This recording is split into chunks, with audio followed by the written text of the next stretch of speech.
They have. Yeah, it's terrible. Heartbroken. But you know, I get it's not my hands. It is. So I leave it to him.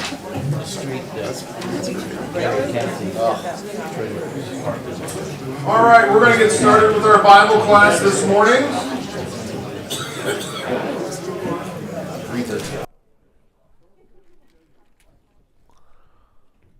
We are in Genesis chapter 25. We're right at the halfway mark, and also we are getting change in characters. We've been talking about Abraham for quite some time, which, like I said, he takes up the majority. His one character takes up is the most information that we hear of any other character in the book of Genesis. But Abraham's story is coming to a close. And you heard some about that last week in chapter 24 with Isaac and Rebekah. And chapter 25 kind of closes the book on Abraham's life. So let's just get into the text. Verses 1 through 4 of chapter 25. Abraham took another wife whose name was Keturah. She bore him Zimran, Jokshan, Medan, Midian, Ishbak, and Shua. Jokshan fathered Sheba and Dedan. The sons of Dedan were Asherim and Letushim and Lemuim. The sons of Midian were Ephah, Epher, Hanok, Abida, and Eldah. All those were the children of Keturah. Abraham takes a second wife here. In total, so just so we're all on the same page here, in total, Abraham had 8 sons. Isaac was through Sarah, Ishmael through Hagar, and these 6 were through Keturah, which this just might be really good, Bible trivia knowledge here of just knowing that Abraham married again,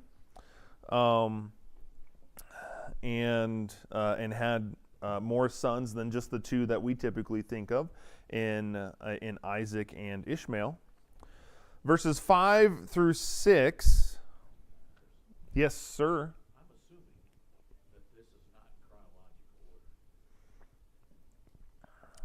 What do you mean by that? Because 24 appears to be, it's at the end of his life. Mm-hmm. And so I'm assuming that he took Keturah years before the end of his life. And not right here at the end. It is left ambiguous. We don't really know. We know that Abraham lived, we're about to read it, lived 175 years, which is a long time to live. And at, at 99, he was saying, man, I'm pretty much dead. I'm an old man. And so I don't know if he knew, because when we think of people today who are 99, we think of that's really old, which is a great thing, a fantastic thing for people to live that long. And so I don't know if he had the same mindset or if he was old in the sense that people typically start talking about when they get to middle age of just, I can't tell you how many people have told me once I turn 40, things just start falling apart. Like I'm expecting just, arms and legs just to start falling off of me as soon as I turn 40. And so I don't know if it was that sense of just I'm getting towards the end of my life.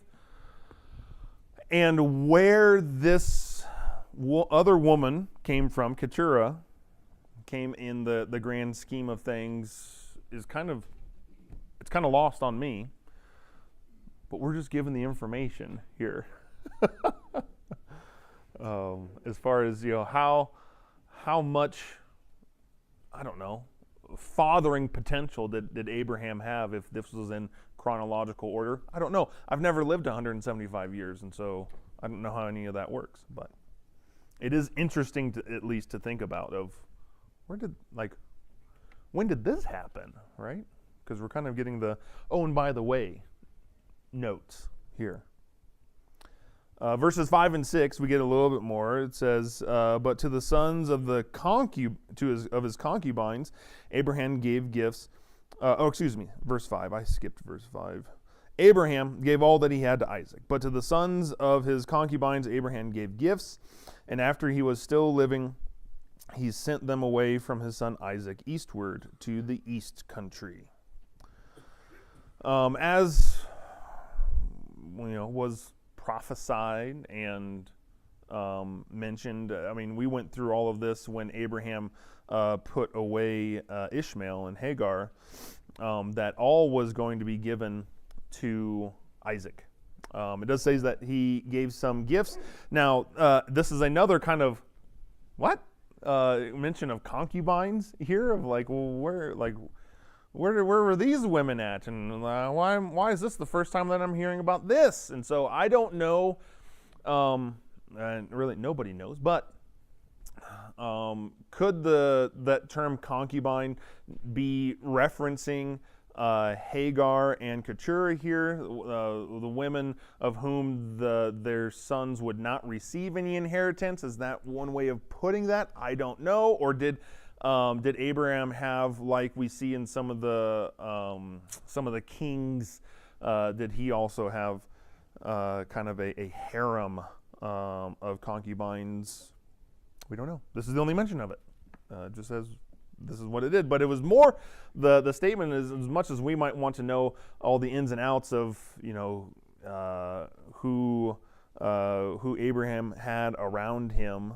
The focus is not really on the women as much as it is on the children, of making sure that us, the reader, knows that Isaac was the chosen one. He was the promised one. He was the one whom the promise and the inheritance and the land would all come through.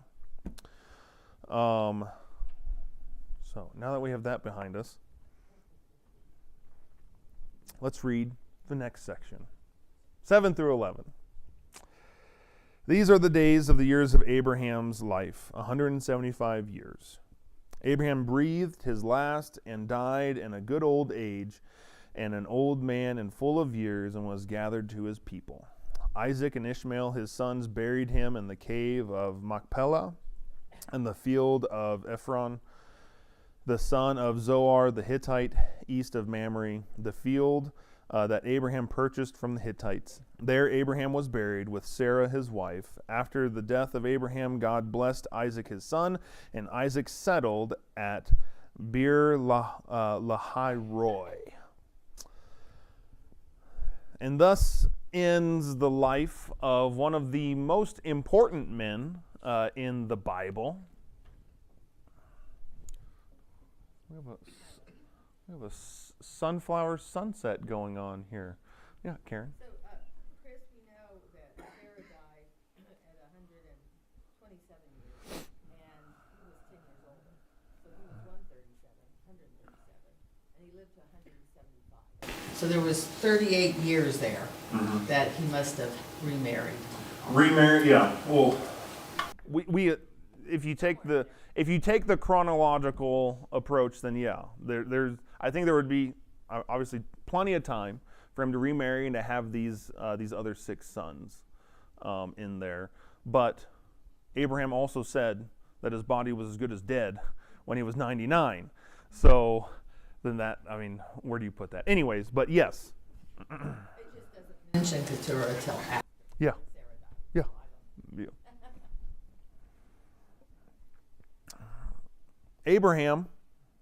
Yeah. not only does he have a song named after him that is, has to be sung at camp, at the campfire at least once a night, just to get people, get the blood flowing with your right arm and your left arm and your right foot and your left foot, and you're turning around and nodding your head and all that stuff. Abraham is mentioned 70 times in the New Testament. Just the New Testament, he's mentioned 70 times. That is second most of any person that is mentioned in the New Testament that is a reference to the Old Testament besides Moses. And so, obviously very important, very impactful person. And as we have been noting through Abraham's life of just, I think it's, this is what we typically do at funerals, right? We kind of get retrospective. We think about their lives and their journeys. One of my favorite things, if you can have a favorite thing at a funeral, I've been to a bunch of funerals, but is when the family does a slideshow. I love that. Not only is it just a fitting tribute to a person's life, but you get to see kind of what was that person like before you met them, and what have they gone through, and you find out that, wow, this person who you might have known for a very small amount of time, they lived a full life. They went here and there. They had different relationships. They had different additions and losses to their families. In our lives, as ordinary as you think you might be, our lives are so varied and complex. And Abraham was no different. If anything, more so, right? Of just thinking about the twists and turns of his life and where he was and the circumstances that he found himself in. And then beyond that, of God building this great man of faith who wasn't just about, God's plan when he set out here wasn't just, all right, if I can get Abraham to the point when he gets to 175 where he just has a really strong faith, then I would have done my job well. God has, his foresight is so much further than just, in looking at just one man. Because this was going to be the father of a nation. Now, Abraham never got to see that, but his faith and his journey and gaining that faith are going to be felt for generations. What great encouragement for us and our journeys of faith, knowing that it's not just about us and where I end up at the end of my life, but the impact that we can have on our generations that come after us, whether they are related to you or not. The impact that we can have as God builds us into men and women of faith. By many measures, Abraham was not perfect. We have highlighted them all of the times where it seems like, what was he thinking? But he was a man of faith who had a real relationship with God, of remarkable obedience, and in James 2:23, Abraham is called a true friend of God. What a fantastic man, an example to all of us. And as he hands the torch on to the next generation, just like in Abraham's life, things get wild. And the story of Genesis continues. We're only halfway through at this point.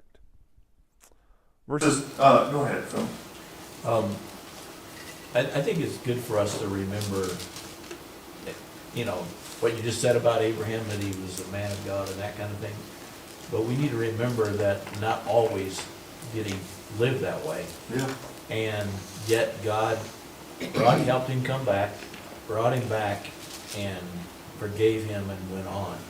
Because Otherwise, we can get discouraged and say, well, I can't be that guy, a man of faith, because I fall down here, I fall down here, I fall down here. Well, we need to remember that every man in the Bible had low times in his life. Yeah. And God forgave him, brought him back, put him back on the mountain, and said, let's go. Every character in the Bible save one. Yeah, God had to forgive. And I think typically when we think of that thought, our minds go to David, right? Of like, man, David was a man after God's own heart, but his life was a mess, right? But, I mean, Abraham's the same way. He's called a true friend of God. He's a man. I mean, that's, when you think of the man of faith in the Bible, it's Abraham, right? That's what he's known for. And yet, he still had struggles. He still needed to be forgiven, just like us. Verses 12 through 18. Yes. Aaron. I just have a question. I think it's really neat that Ishmael is there in verse 9 to bury him Yeah. with Isaac. So does that mean would Abraham have been able to, meet up again with Ishmael, do you think, before he died? Or, because in my mind, I just kind of always envisioned he sent them out and he never saw them again. But it seems like he knew enough to come back and Yeah. bury his father. I don't know. That might also be a, who was, someone, I think one of our elders, during their elders minute, was talking about how, at funerals, we always say that, it's like, oh, why is this the only time we can get together? Because we know it's important, right? And so I don't know if there was some correspondence between Abraham and Ishmael, or if it was just known that, all right, Ishmael, he settled in this land over here, and so, Dad died, and so Isaac goes off and finds him. We don't get that story. Send out a family text. Yeah, send out the family text. Smoke your Start buying plane tickets and all that sort of thing. We don't know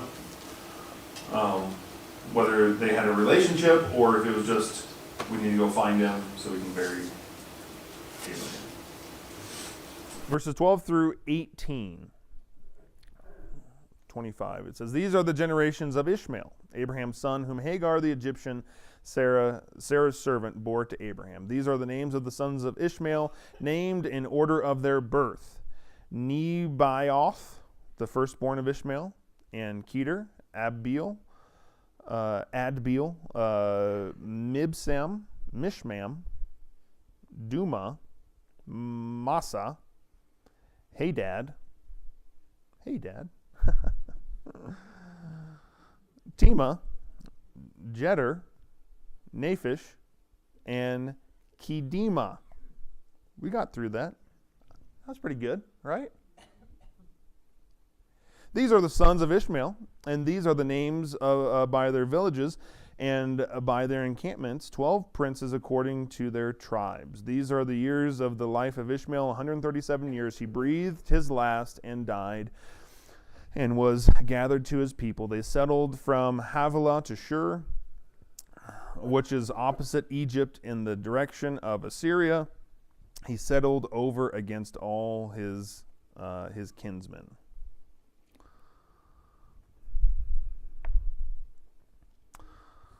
Here are the 12 sons of Ishmael that are named here. With so many sons to carry on his family name, Ishmael was a blessed man indeed. However, he was not blessed with the inheritance of the covenant that God made to Abraham. That would come through Isaac. And that's where the story kind of follows from here on out. We have all of that. I think Moses, in writing Genesis here, he's closing up all these loose ends, even though this is, if Ishmael lived 137 years, then we know that this is not in chronological order. The writer is simply tying up all of these things. Abraham died, And so we don't have to come back to Ishmael and do all that. Just know that these are the generations of Ishmael. Then we get the generations of Isaac, verses 19 through 23. These are the generations of Isaac, Abraham's son. Abraham fathered Isaac, and Isaac was 40 years old when he took Rebekah, the daughter of Bethuel, the Aramean of Paddan Aram, the sister of Laban, the Aramean, to be his wife. And Isaac prayed to the Lord for his wife, because she was barren. And the Lord granted his prayer, and Rebekah, his wife, conceived. The children struggled together within her, and she said, "If it is thus, why is this happening to me?" So she went and inquired of the Lord. And the Lord said to her, 2 nations are in your womb, and 2 peoples from within you shall be divided. The one shall be stronger than the other, and the older shall serve the younger.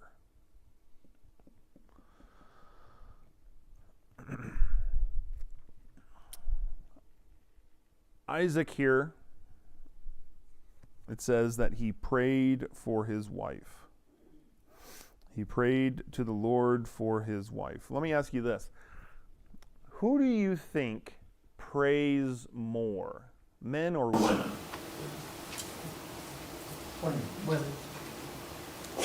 Women? Does anyone think it's men? Guys are like, no, definitely not. Not a chance. It is not as, the difference between them is not as wide as you might think. Women, the percent of Christian women who pray every day is 64%. The amount of Christian men who pray every day is 47%. So 64, 47, not that terribly wide of a difference there, but I mean, why? When I ask that question, the automatic response is just kind of like, well, of course it's women. Yeah, right. Why? Why do you think that? Missy? I think because women know their need more than men possibly, in general, realize that they need. And men, maybe they think, I got this. I can do it. Yeah. Sure. Sure. Rod, did you have your hand? I was just gonna say it, I think men are more self-sufficient thinking. Yeah. Self-centered. Sure. we think I can do this myself. Wes, did you have your hand? Or? No, everybody answered my Oh, question. sure. Or answered my answer. I would think women, because if there are children involved, the maternal instinct is very strong. It is.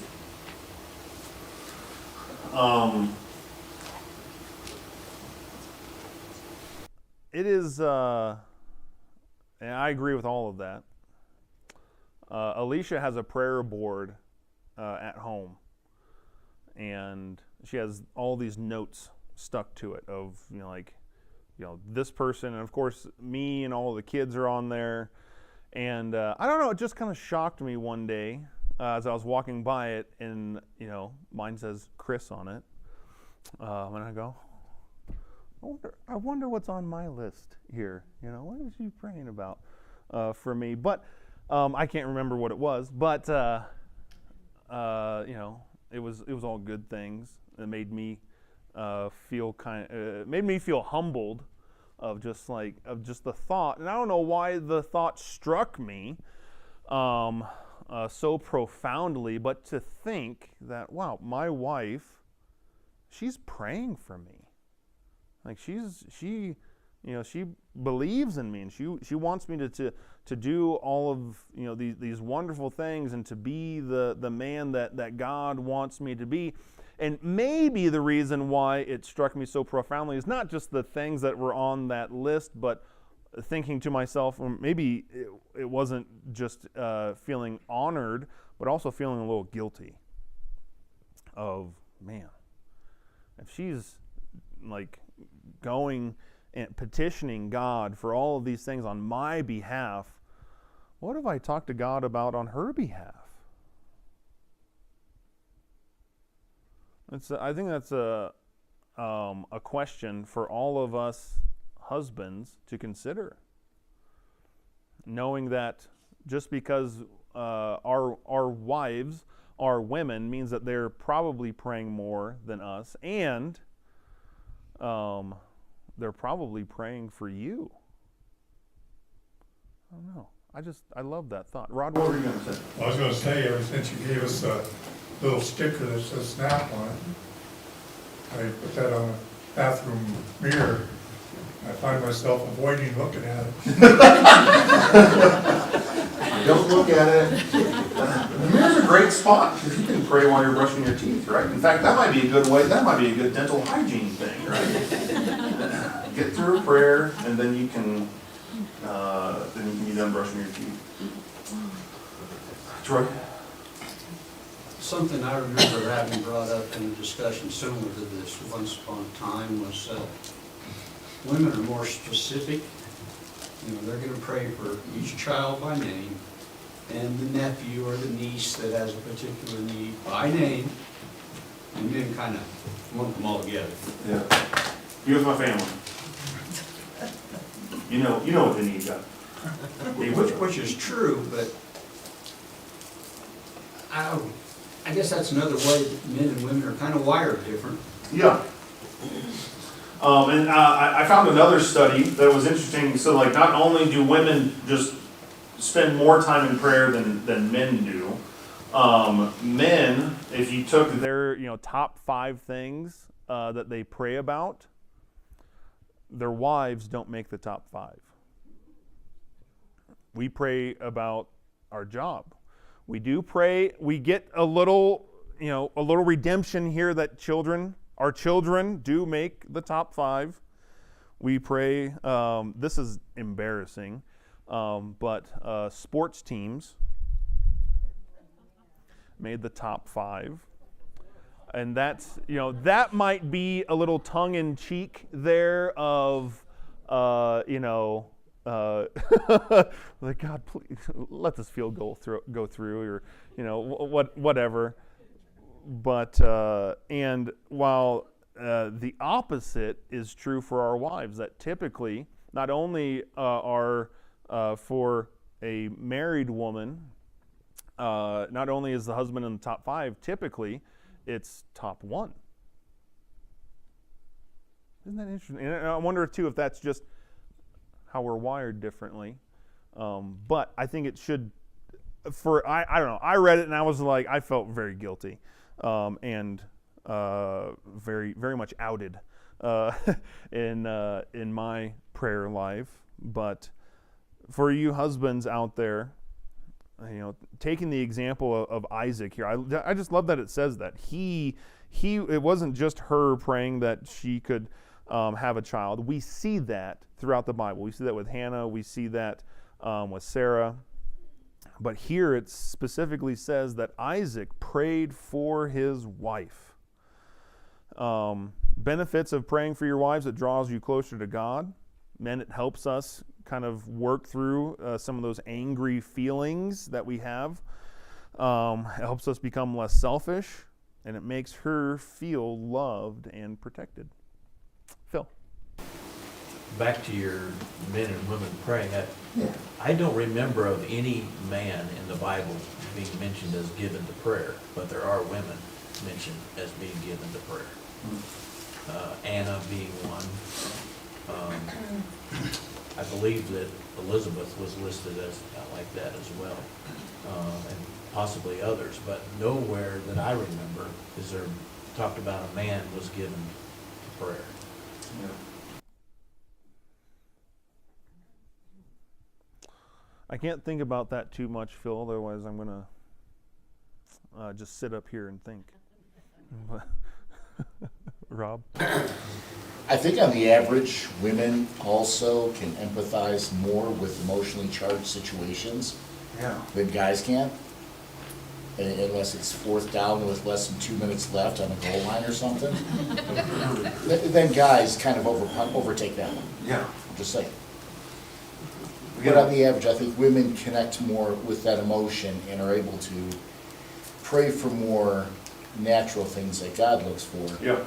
than men can on the average. And I think, I mean, that That goes goes back to just the differences between men and women. That is why, Rob, you know this, why the counseling field today is dominated by women. Pretty much like significant, like 10 to 1. And I think it goes back to that as well, of like that the empathy part, which is huge for counseling, but also I would imagine too, in our prayer lives, of really spending the time or feeling something so deeply that I need to take this before God. I need God's help here. Might be part of that. Just 2 things. Women can see, they watch us. They do. They can see that we need them to pray for us. They live with us, right? They witness all of it, right? Like, this guy Needs help. He needs God's help. That's just real clear. And Yeah. the second thing is, men don't like to share their feelings, Yeah. because it makes them vulnerable, and Yeah. we are taught that we're not allowed to be vulnerable, that we have to be strong and withstand all attacks of any kind and take the responsibility for things. So we don't like to share our feelings because it makes us feel weak or vulnerable. So once you can work with that and pray, just pray anyway, and you have a partner that helps you, reminds you, we need to pray for this and this and this, you need to take that and use it. Yeah. And not be proud, not let your pride stop you. Yeah. I was watching a video, it's on some social media platform the other day, about just how intimate a thing is to for a married couple to pray together. They made the claim that praying together is actually even more intimate than sex. Because whereas the sexual relationship is kind of like it's an action, it doesn't really require a man to go into that vulnerability part, whereas prayer, it's almost all there, right? Of like praying with someone that you love can be some of the most intimate and vulnerable time that you could ever spend together. And so besides husbands, start praying. Come on, guys. I'm saying that to myself too, but also pray together. Pray together with your spouses. This prayer was answered, right? And it was pretty quickly answered compared to what we saw with Abraham. But still, we see another struggle in just the very next generation with infidelity. Not infidelity. But struggling to have a child. What is that called? Infertility. I was like, okay. See, Phil he says something, and then my brain is gone. Infertility, infidelity. I know things, okay? Listen to me. Yeah, pray for me. Pray. I need prayers. For sure. Why do you think, see, I got it right in the second time in my notes. Why do you think that we see yet another struggle with infertility in just the very next generation? Why do you think that? You ever thought about that? Just That's what I thought too, Judy. Because like when we talk about about Abraham, and Judy said it's a way of keeping them close to him. Because I mean, obviously, it brought them to their knees, right? They were praying for this thing. They really wanted it, and they also recognized that God was the God over the womb. That he was the answer to their problem. And you look at all of like how much Abraham and Sarah struggled through their infertility. And how much that's a big part of growing Abraham into the man of faith that he became. That I think the lessons and the closeness that Abraham and Sarah learned because of their infertility, that God is still in that same resume building business. That Isaac was going to be the one to inherit the promise, and that he needed to learn the same lessons to stick close to God and to teach his sons the same lessons. So it says she went and inquired of the Lord, and the answer that she got back, these children that were struggling together within her. I was hoping Megan was going to be in here. Does anyone else have twins? Oh, that's right. Ruth, is that a thing? When you have twins, do they not get along in the womb and they're like, knock it off?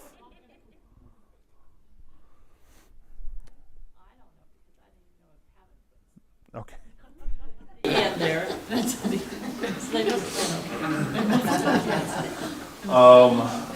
So I don't know if this is Just a thing of like, I imagine, having all single children and Alicia's belly moving like it did. Having two in there would probably double that, I would imagine. Or if this was like something special that was going on, and that this was kind of a little foresight into how these two brothers were going to interact with each other once they were born. Either way, it led Rebekah to pray, and God's response was, 2 nations are in your womb, and the 2 peoples from within you shall be divided, and the one shall be stronger than the other, and the older shall serve the younger. The twins would each father nations, and one shall be greater than the other, and the younger shall be greater than the older. God's choice here of Isaac to carry the promise to the next generation seems more logical to us, right? Because Ishmael was born through Hagar, and God, that's not what God's plan was. But now we have these twins, and God is already making his decision, but even before they're born. And so I think that decision we might struggle with. At least a little more than the decision between Isaac and Ishmael.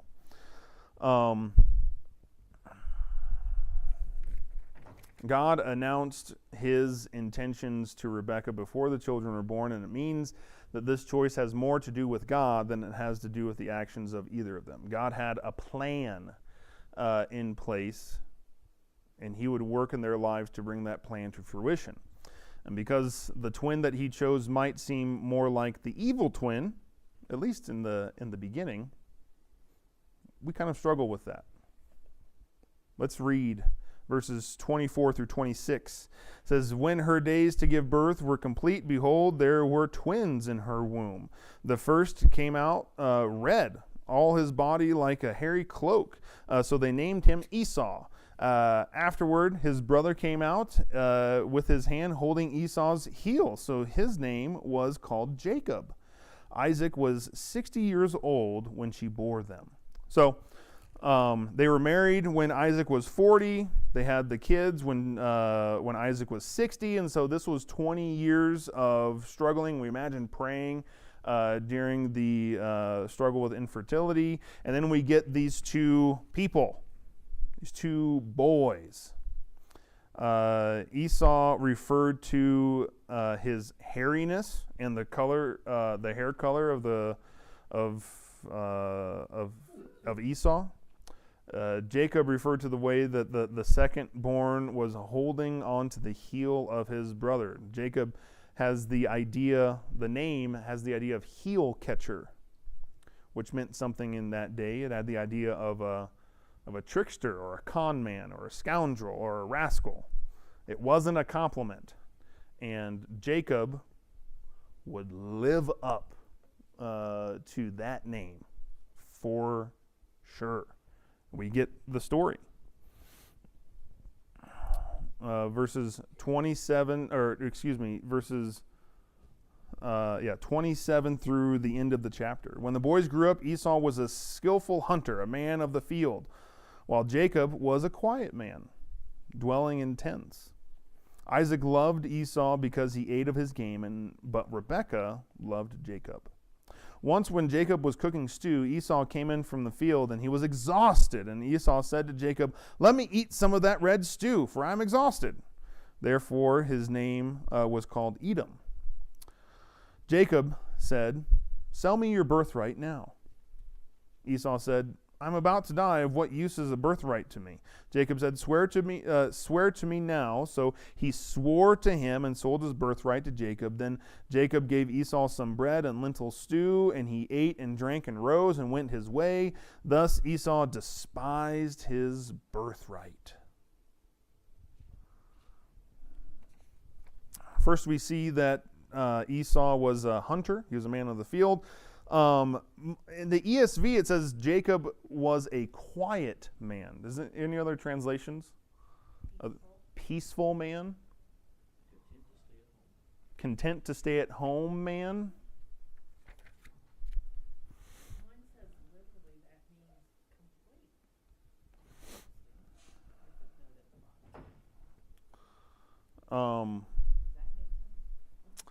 I think it does. Complete. This is the same word. The word means mild. And it's the same word in Job when the Lord said to Satan, "Have you considered my servant Job, that there is none like him on the earth, a blameless and upright man who fears God and shuns evil?" That word that's either translated mild or quiet or peaceful is the same word that's translated blameless. I don't know if that helps us in understanding who Jacob was, but I get the idea saying that he dwells in tents, kind of what the translation that Phil gave of he was content to stay at home. He was complete. He was whole. Didn't feel the need to have to go out and do something else to find fulfillment. He was complete at home. Phil? I have always thought that Rebekah was the problem. Because she's the one that later, puts this all together so that her husband will be taken in on the thing and bless the wrong son and all this kind of thing. So I wonder if Rebekah's not involved with the stew.